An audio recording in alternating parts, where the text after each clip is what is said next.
ஒரு அப்பா தான் பையனுக்காக எந்த எல்லைக்கும் போவான் அப்படிங்கிறதுக்கு எந்த ஒரு மாற்று கருத்துமே கிடையாது. ஒரு பையன் 15வது பிறந்த நாள் கொண்டாடுறான்.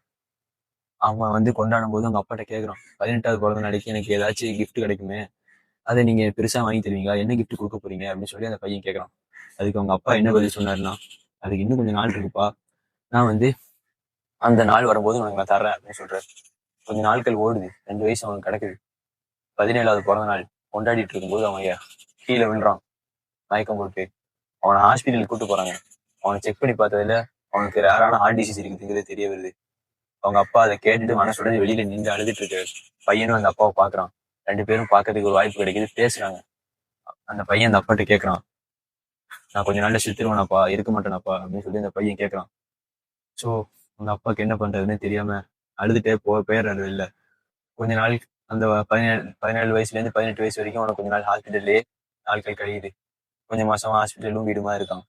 அந்த ஹாஸ்பிட்டல்ல இருந்து 18வது வயசு பிறந்த நாளைக்கு அவன் வீட்டுக்கு வரான். வரும்போது அவங்க அப்பா அவனுக்கு ஒரு சூப்பரான கிஃப்ட் வச்சிருந்தாரு.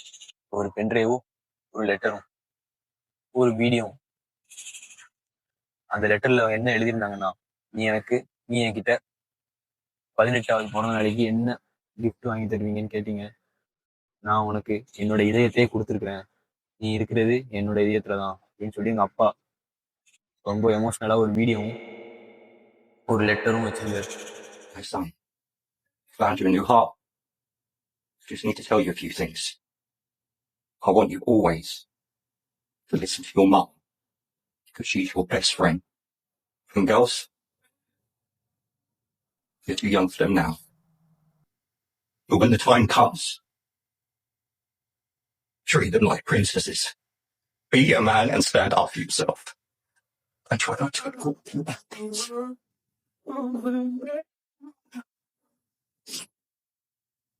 See you later, son.